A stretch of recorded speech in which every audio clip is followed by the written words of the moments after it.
Buenas noches, estimado docente, compañeros. En esta oportunidad le vamos a hablar sobre la Revolución Americana y el derecho indiano. Somos los integrantes del grupo número 4. Nos acompaña nuestro compañero Alexander Mendoza, compañero.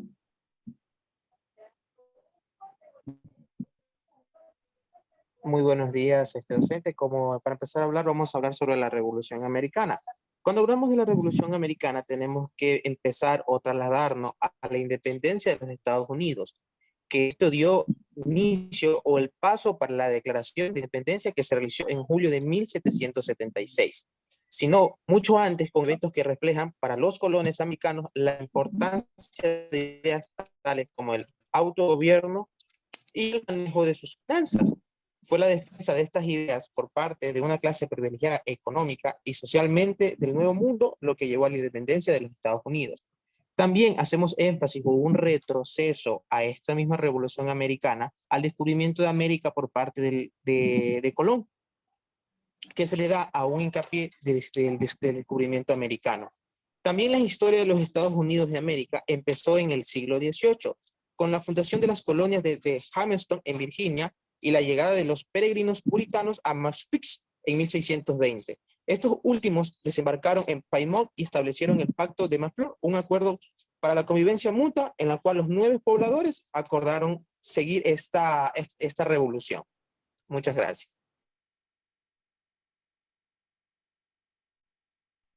Gracias, compañera, nuestra compañera Marcela Estrada.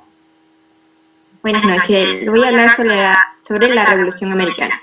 La colonización llegó a América con la expedición que realizó Colón en 1942 a las Antillas, el 5 de diciembre a la isla española, y estableció allí la primera colonia europea. Con la llegada de Colón a las islas inició la conquista en el continente americano. Posteriormente, en los diversos viajes que realizaron los españoles fueron estableciendo pequeñas colonias. Los reyes de España se otorgaron el derecho de colonizar el continente americano, que justificaban con el requerimiento un documento elaborado durante el reinado de los reyes católicos con el fin de leérselos a los nativos. La época revolucionaria en América inició en 1763, cuando llegó a su fin la amenaza militar francesa sobre las colonias británicas de América del Norte, y quedaron frustradas la expectativa de los colonos más ambiciosos que demostraron liderazgo en la guerra. El creciente descontento se evidenció en la creación de grupos opositores, que fueron nombrados como Hijos de la Libertad, que llevaban a cabo al Congreso de Representantes de nuevas legislaturas coloniales e incidentes violentos que se dieron de forma espontánea y finalmente en movilizaciones populares de protesta.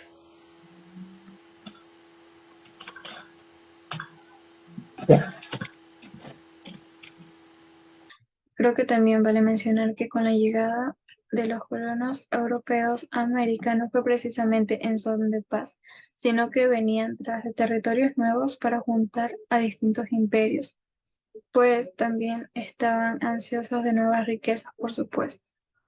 Los distintos reyes administraban jurídicamente los permisos para la conquista, que financiaba la burguesía insurgente de la época y que consistían básicamente en ocupaciones militares y la fundación forzada de los primeros poblados europeos en el continente. Ello implicaba, claro está, que someter a las distintas naciones aborígenes que se oponían a este atraco, cuando no simplemente reducirlas a reservas, como en caso de la conquista británica. La incorporación de la esclavitud de la colonización, dado que los castigos de las poblaciones aborígenes no eran suficientes en número para el trabajo de fundación y soporte económico de las nacientes colonias europeas. Estos individuos eran extraídos de sus tierras y vendidos a colonos y latifundistas europeos para iniciar la explotación de diversos bienes económicos que abundan en el nuevo continente, ya sean agrícolas, minerales y pesqueros. Los negros esclavos carecían de todo tipo de derechos y estaban sujetos a la voluntad de sus amos blancos, mientras que los indios ocupaban un estado de semiesclavitud denominado servidumbre, encargados de tareas domésticas y exploratorias. Ninguno, sin embargo, era tenido por el individuo libre ni tenían derecho a bienes o a propiedades.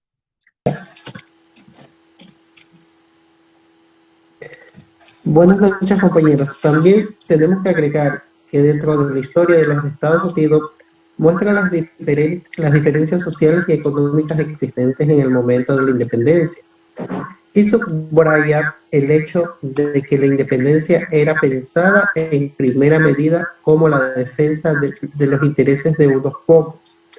La guerra contra los ingleses duró 8 años, durante los cuales intervinieron no solo los británicos y los americanos, sino también los franceses y los españoles. En este sentido, la Revolución Americana fue el preludio de guerras mundiales. Los franceses, guiados por su animosidad frente a los británicos, les facilitaron armas y asesoría militar. Por su parte, España, empujada por su enemistad con los británicos y su deseo de recuperar Gibraltar, entre otros, se unió a la Cruzada Americana en 1778. Asimismo, la guerra terminó con la firma del Tratado de París en 1783, en el cual se reconoció la existencia de los Estados Unidos de América.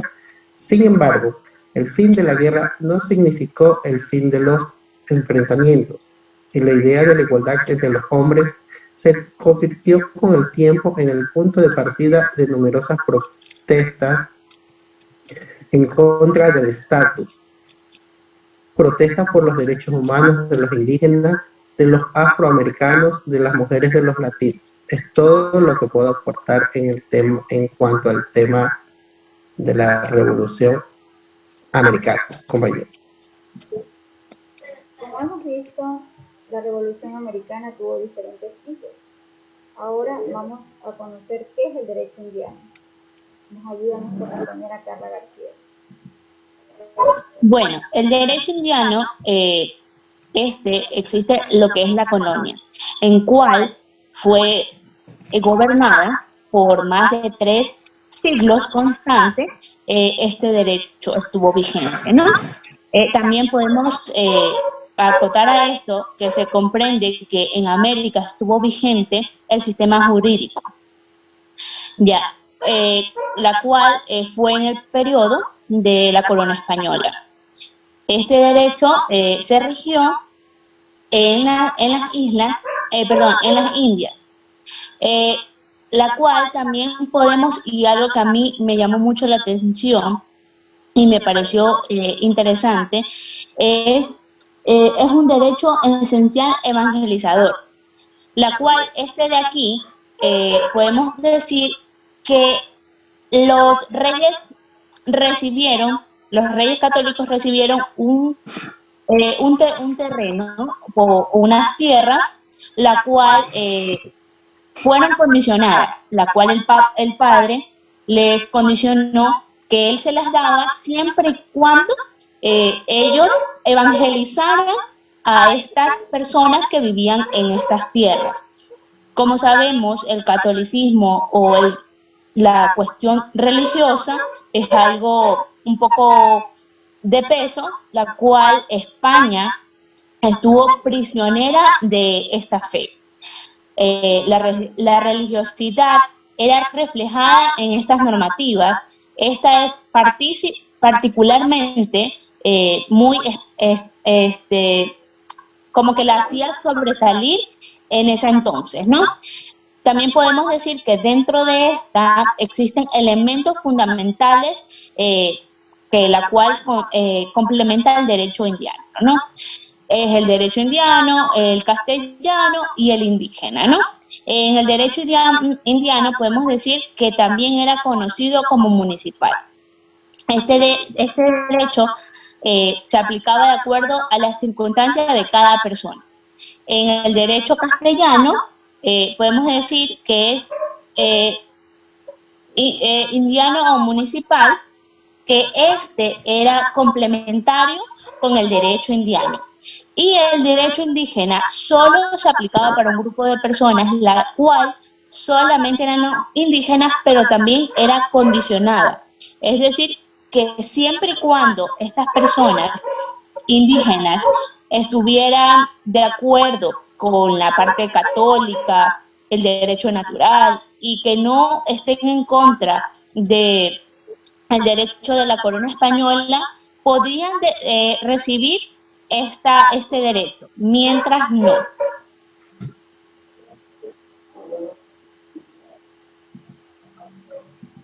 Muy buena acotación la de la compañera Carla. Sin embargo, ¿cuándo nace el derecho indiano?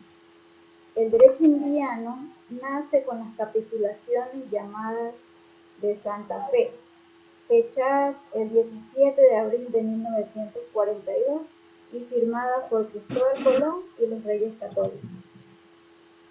¿Para qué fue el derecho indiano? Sirvieron como base jurídica para gobernar el Nuevo Mundo, América. Según ellos, tenían y poseían esta tierra, este nuevo continente, que pensaban inicialmente que eran las Indias, y necesitaban enseñarles o tener una guía de cómo normar.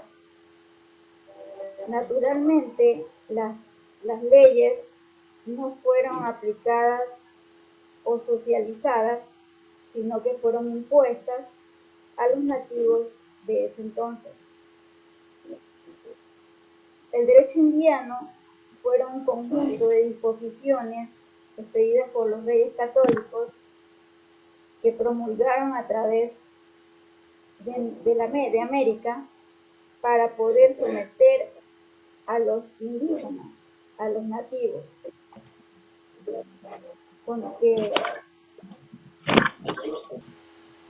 una de las características del derecho indiano es que fue un derecho eminentemente público. Regularon primordialmente la administración de justicia, la hacienda, la guerra, la producción agrícola y minera, las condiciones laborales, la navegación y el comercio interoceánico. Solo una parte mínima del derecho indiano estuvo dedicado a resolver conflictos entre particulares. ¿Qué le parece, compañera Merlin?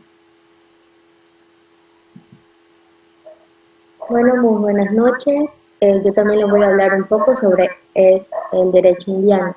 Dice que el derecho indiano se rigió en las Indias, mientras éstas formaban parte de la monarquía española, implantada en las capitulaciones de Santa Fe, las cuales éstas se dedicaban a mantener sus intereses por la atracción de su flora y su fauna a raíz del descubrimiento de América.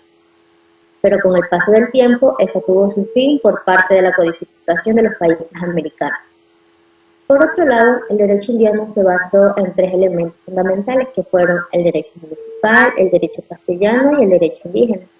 El derecho municipal, que fue creado para los pueblos indígenas, el derecho castellano, se los utilizaba para la falta de disposiciones, y el derecho indígena, que era propio de los aborígenes de este sector. Estos también tuvieron sus características, las cuales eran, una de ellas que era evangelizador, debido a que los reyes castellanos eran católicos. Otra de sus características es que era también protector del indígena, debido a los abusos que estaban sometidos la población de una forma anticristiana.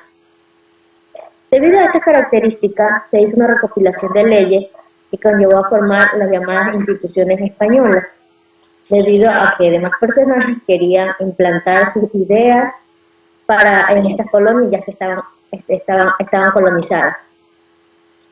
Para finalizar, se tuvo una resolución que fue la más importante, se podría decir, por el Consejo de las Indias, las cuales debían de ser organizadas por el rey y aplicar las funciones legislativas, administrativas y judiciales para administrar bien este territorio.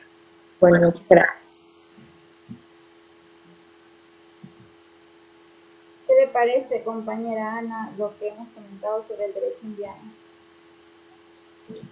Buenas noches, compañeros.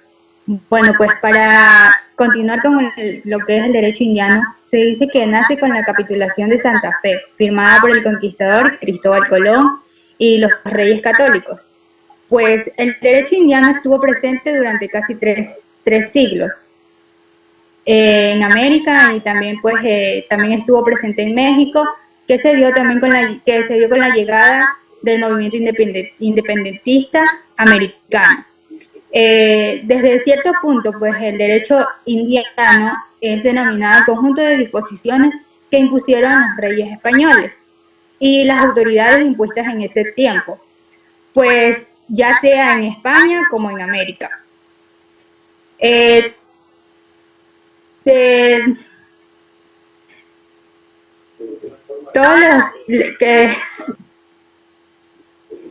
Bueno, para continuar con lo que es el derecho indiano, se dice que tuvo varios elementos que lo formaron y que produjeron una forma especial para aplicarlo, y de esta manera lo dividieron de la siguiente manera: en el derecho indiano metropolitano, el derecho indiano criollo y el derecho castellano y el derecho indígena. Pues el derecho indiano metropolitano se lo denomina así al conjunto de disposiciones legislativas, y el derecho indiano criollo pues se encuentra integrado por las normas que impusieron las autoridades. En el derecho castellano pues se lo denomina así al sistema jurídico con que las propias legislación indiana. Y el derecho indígena es el que está constituido por las costumbres jurídicas que rigen también en las leyes de India.